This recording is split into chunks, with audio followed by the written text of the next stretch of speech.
a conhecer o que está me incomodando, o que é que está me deixando inseguro, o que está me irritando, o que está me deixando nervoso, eu começo a entender as minhas emoções e eu começo a fazer escolhas.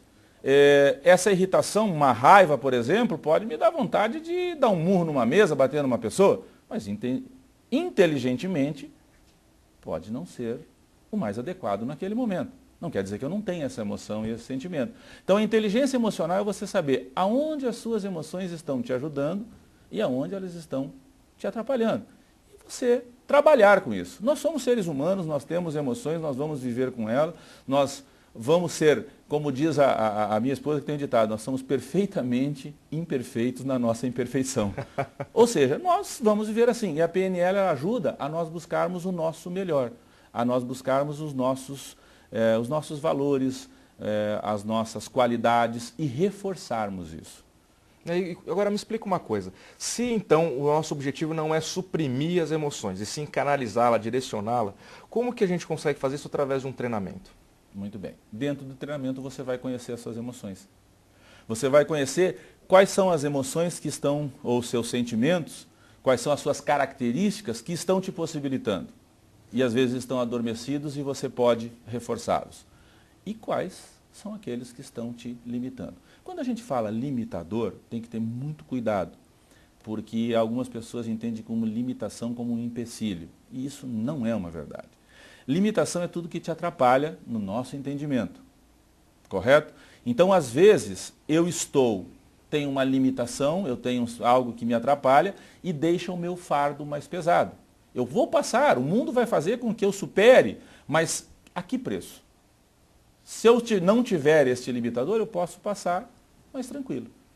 E como que a gente faz, então, para identificar, em primeiro lugar, quais são esses fatores limitadores? Alguns, como você citou, por exemplo, autoconfiança, baixa autoconfiança, ou falta de autoconfiança, ainda é uma coisa mais simples, mas existem alguns fatores, talvez, que não estejam acessíveis, que a pessoa não tenha consciência. Ou eu estou enganado? Você está correto. O treinamento, e você vai viver, o treinamento ele é vivencial.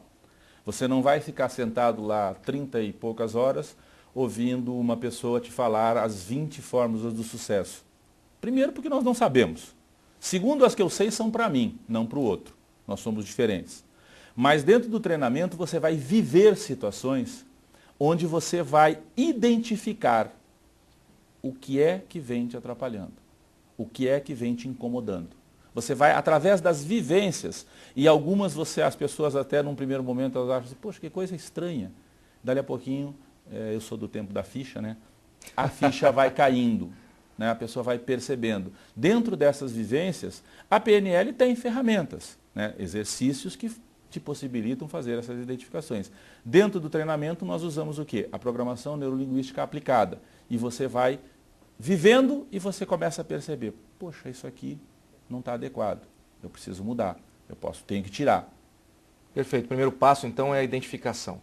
É o que a psicologia talvez chame de insight, né? Sim. Correto? Correto. Ok. E eu, vamos dizer assim, na minha área mais comercial, eu te digo assim, quando a gente sabe o problema, 50% da solução está dada. Perfeito, concordo. O duro é nós corrermos atrás do que nós não sabemos. Eu tenho um problema, não sei o que é. Quando eu sei o problema, eu sei o que eu tenho que fazer. Fica mais fácil encontrar o remédio. É lógico, com certeza. Perfeito.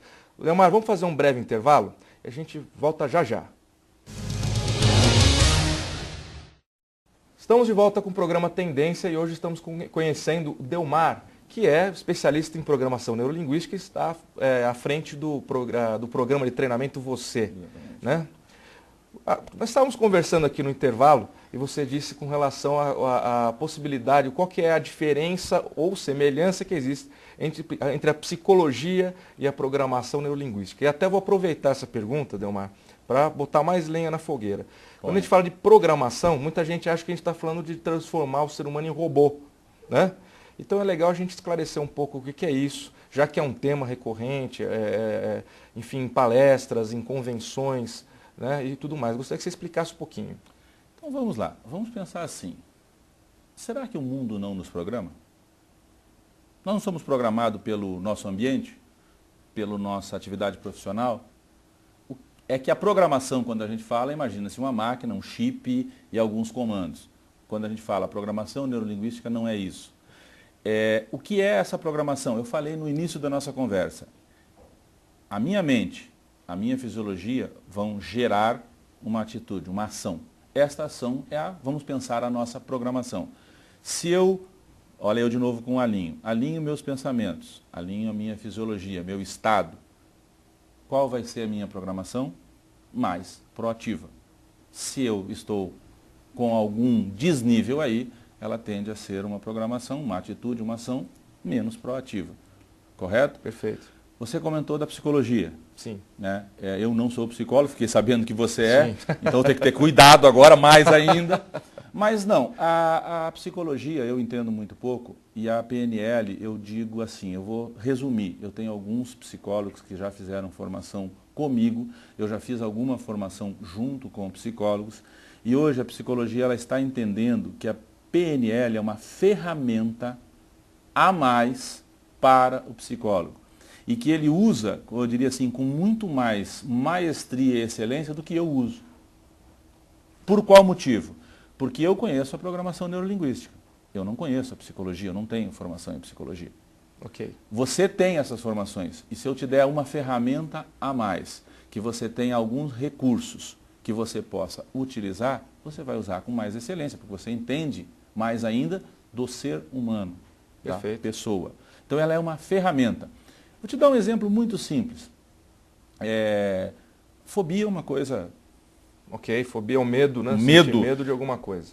Na minha opinião, a fobia é o medo burro. Por qual motivo? Eu entro numa sala escura.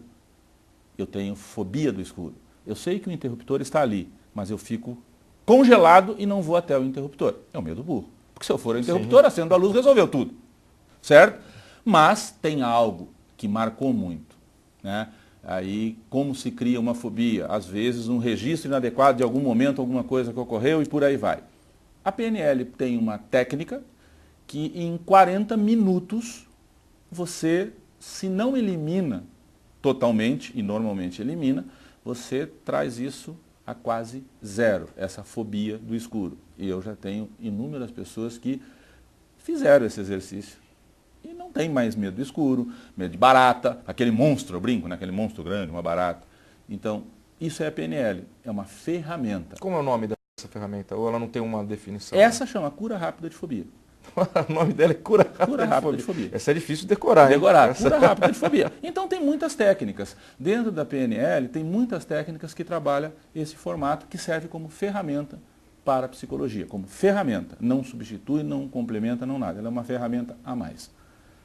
Poxa, e como é que, na verdade, até para entender um pouco essa questão, hoje temos inclusive seriados que passam na TV, que são baseados em programação neurolinguística. A gente sabe que vendedores passam, às vezes, por um processo, um treinamento voltado para essa linha.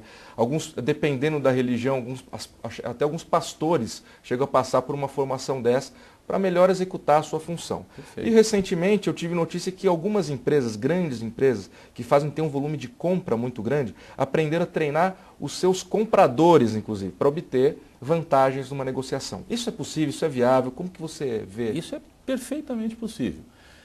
Vamos a algumas técnicas da PNL.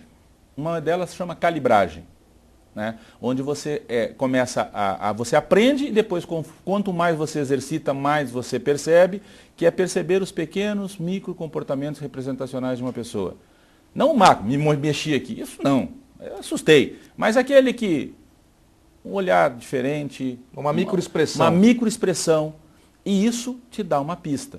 Você treina um comprador, aí ele chega para o vendedor e diz, bom, eu preciso de mais um desconto.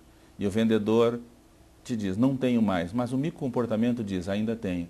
E ele sabe como ele vai te apertar, vamos pensar assim, um pouquinho mais. Por mais que ele queira não dizer a verdade, o corpo dele, as feições estão entregando. Entrega, não mente, né? Tem até aquele livro, O Corpo Fala, né? Sim. Então, essa é uma das técnicas. Os sistemas representacionais, como eu falei no início, se você tem uma tendência a agir mais, a compreender mais visualmente, ou auditivamente, ou sinestesicamente. O que é o sinestésico?